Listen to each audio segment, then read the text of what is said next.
everyone. So on the podcast the other day, somebody asked me what modifications do I love to do to guitars, and one of the mods I mentioned was I like my guitars to have drop D tuners. And then I said, but I don't use them that much anymore. Ever since I was at GitCon, I saw Phil X do something. And I got a lot of messages about that. I was really shocked. A lot of you were like, well, what is the thing that you're doing now? And what is that drop D tuner? And I was like, oh, interesting. I've never really talked about it, but it's on a lot of my guitars and it's on all my basses.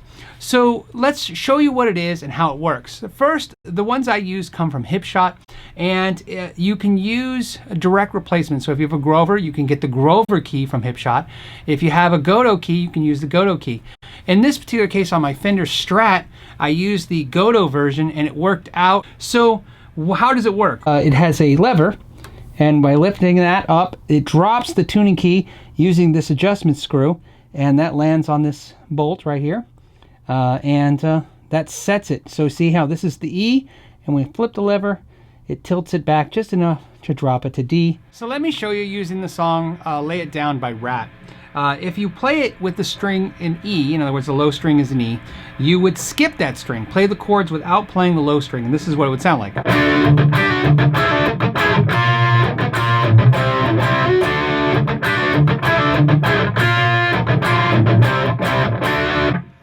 Now, if I drop D, in other words, hit the lever, I can play the same song, but now when I play it, I'm going to ride the low string, which is now a D, and do the same riff.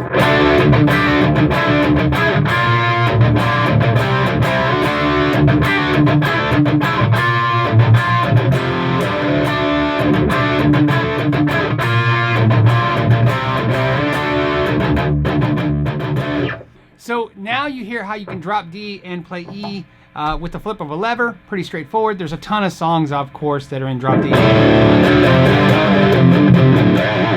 And then back to E.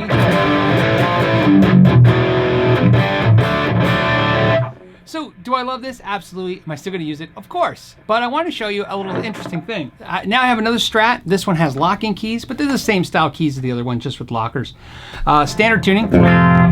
And what are we going to do now? Well, I'm going to show you how to do drop D without the lever. Now, most of us, besides using a tuner, if you were on stage or if you're somewhere where you wanted to drop D, in other words, take your E string and drop it to D string without using a tuner, you would reference it by playing the 5th fret on the A string, which is a D. Hit them both until you feel they're in tune with each other.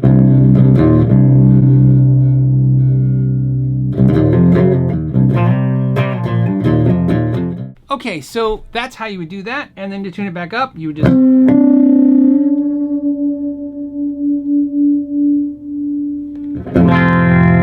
back in tune. So what's the trick? Well, what I noticed was when I was watching Phil X at GitCon last year, is he did by ear, he went that fast. And what I really paid attention to was I thought, and I think he is partly, listening, right? He was listening. But if you watched him, he was using muscle memory. He knew exactly how to tune it back up too, because he went right back without doing the... So he would go. Then when he wanted to go back, he was nailing it each time, see? So I thought, how could I use what I saw him do and adapt a little bit to it, and I came up with this idea. So instead of just doing what he did, which is the...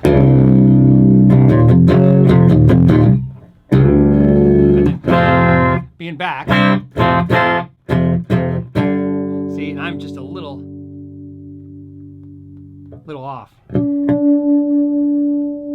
So what I came up with was, instead of plucking or strumming the two strings, to do that, I did this. I plucked the other D string, that one right there. So at the same time I do this, I noticed every time that I could nail it. Just again, kind of get the feel for it.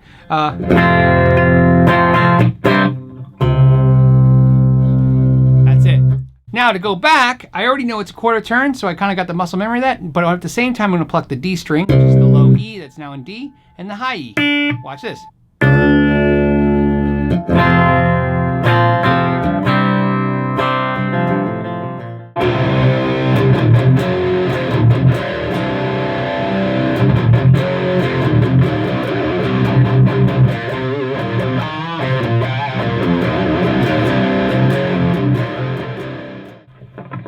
And now back.